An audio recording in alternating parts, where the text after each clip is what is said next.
It's the Extremist movie debate. And tonight we're talking 2017's Three Billboards Outside Ebbing, Missouri.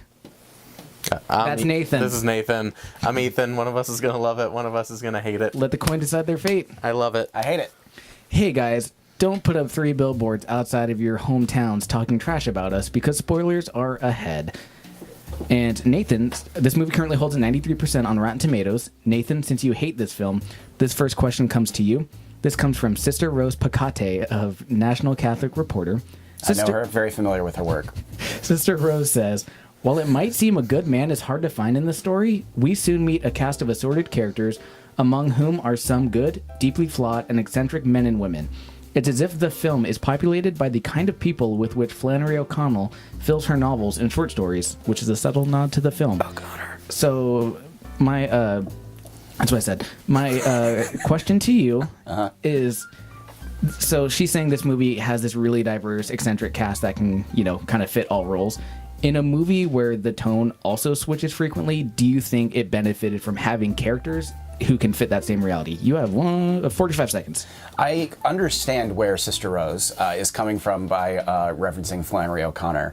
But the difference between Three Billboards and something like a Flannery O'Connor short story is that Flannery O'Connor had a point and a consistent tone all the way through, whereas Three Billboards doesn't really seem to know what it wants to be about and doesn't really seem to know what it wants to be. Is it a comedy? Is it a drama? And of course, we've seen great films that have juggled seemingly contradictory tones well in the past, but I don't think this one does. And I think the problem is that cast of eccentric characters, because all of these people are so quirky and so outside the box that we never believe that they're real people, and yet Martin McDonagh, who wrote and directed this film, is trying to bring in all of these real-world issues. And all right, thanks. I got to cut you off there.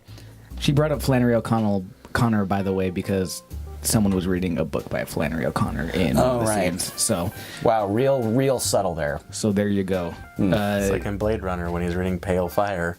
Yeah, sure. Ethan, you have 45 seconds to respond. I think that the Coen brothers obviously can pull this off with eccentric characters, so it's absolutely doable. And if you have issues with the tonality and the differences in, is it a comedy? Is it a horrifying drama? I think that is actually just what your characters are supposed to feel when they are confronted with this horrible situation that they're in and all the anger that they're feeling. The anger begets anger, and they're trying to figure out, are we supposed to try to take this lightly? Are we supposed to take this absolutely horribly seriously? And it's the conflict within themselves that is making the audience feel as well with the movie's tone in and of itself. Okay, cool. Wow. Way to wrap that one up. Ethan, this next question is for you. This comes from April Wolf of The Village Voice. Oh, she's good. Is she? Yeah. Okay. April hated this movie, and she says, in some ways, watching this film is like reading those alt-right fashion profiles of Richard Spencer that insisted we overlook his campaign of quiet terror and find common ground with him. ... Nope. So Richard Spencer has his issues or ideas because of a very specific reason, as does what's her name? Frances McDormand. Yeah, Frances McDormand. Sorry, or Sam Rockwell. Yeah. So these characters have a very specific point. How do you feel about trying to find common ground with a woman who is committing a myriad crimes, but for a very specific reason? You have 1 minute. I think it's great because we completely understand where all the characters' motivations are coming from. We understand why Sam Rockwell is horribly racist. We understand why he is angry enough to throw a person out the window. We understand why Frances McDormand is angry enough to light the police station on fire. We understand why she's angry enough to put the billboards up in the first place.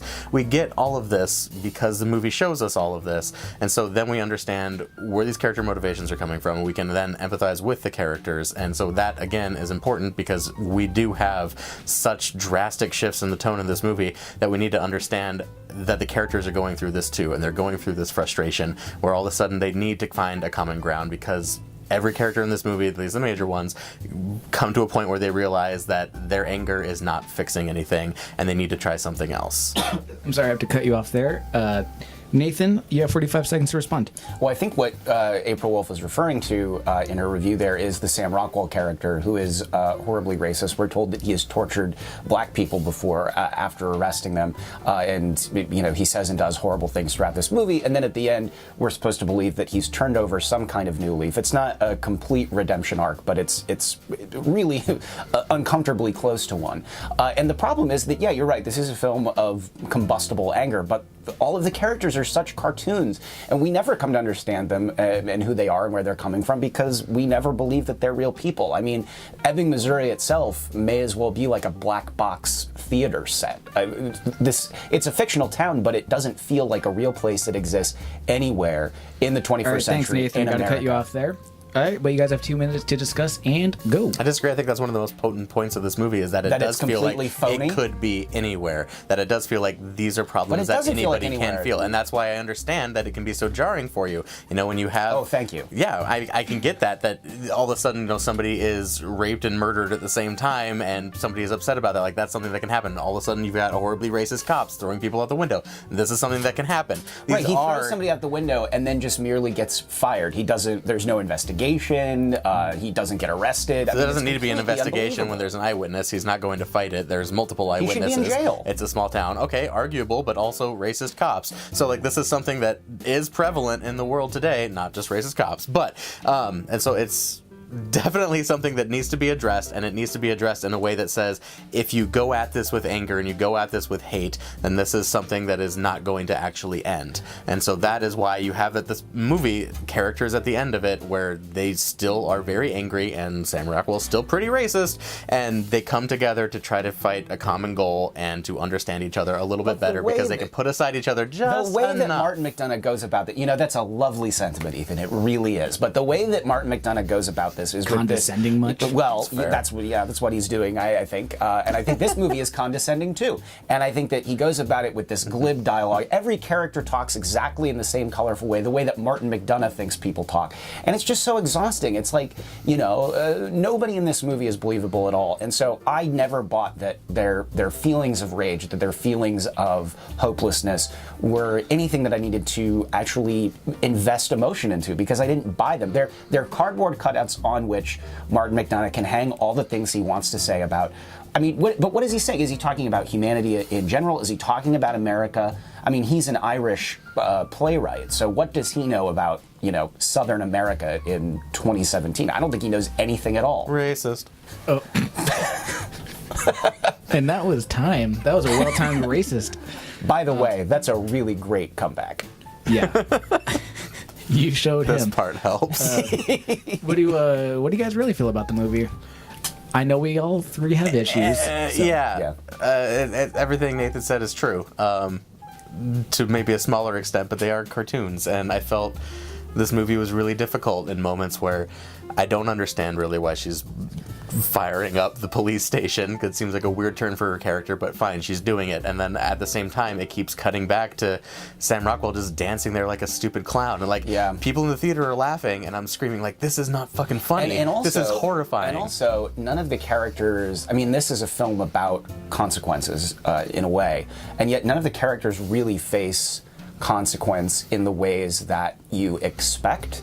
And some of those plot turns I found interesting, and some of them I found completely ludicrous. The fact that Frances McDormand can, blow up this police station and everybody seems to kind of forget that it even happened. It's a strange movie, and McDonagh though, because he's previously done films like In Bruges, and he's a playwright. He has a play called A Behanding in Spokane, by the way.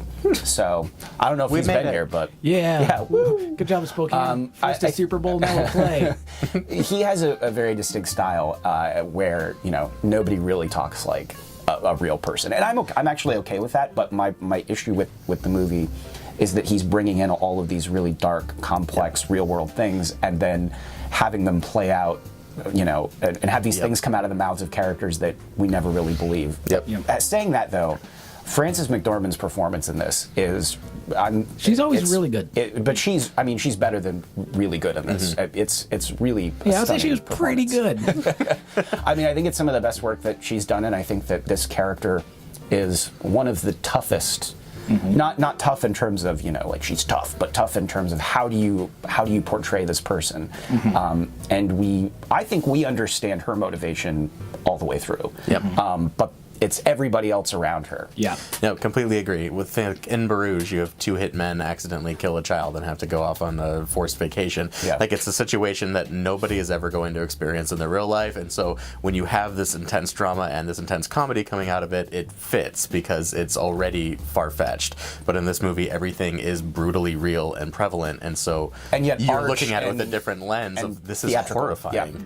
And the humor itself doesn't really land. But I think that it's a film about anger and about how grief inspires contradictory feelings, and the movie bottles that up, I think, and has captured that essence. So it's a messy movie about messy feelings and messy people. Yeah, I think for me, like my thing is, watching Sam Rockwell be a racist police officer and yeah, like he never, he gets fired, but that's about it. And then it seems like he's gonna kill himself, and then he gets the DNA at the bar, and it's slowly supposed to be like he's becoming like a sympathetic hero, but it's like he doesn't really change that much.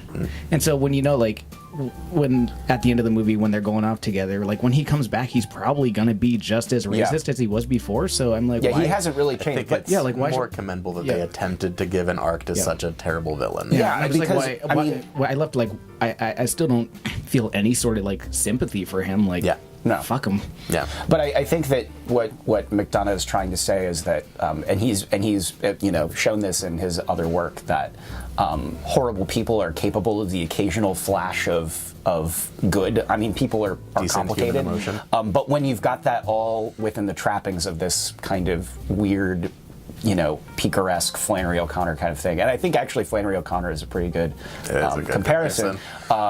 It comes across as a little bit tone deaf and offensive in some places. I understand why people really hate this movie. Yeah. All right. Well, I mean, all that being said, what would you guys rate the movie? I'll give it a 7 out of 10. I liked it. All my issues with it are in tonality, and I think that is actually very intentional to make me feel the confusion that the characters feel. So in that, I also fucking like it. I'll give it a ton of thunder for that. Okay. Yeah, I concur. I think 7 out of 10, and I mean, I've been thinking about it a lot since I saw it. I want to go back and see it again, so I'm just gonna copy his rating. Okay, I'm going 8 out of 10. Medium thunder. Where can we find us?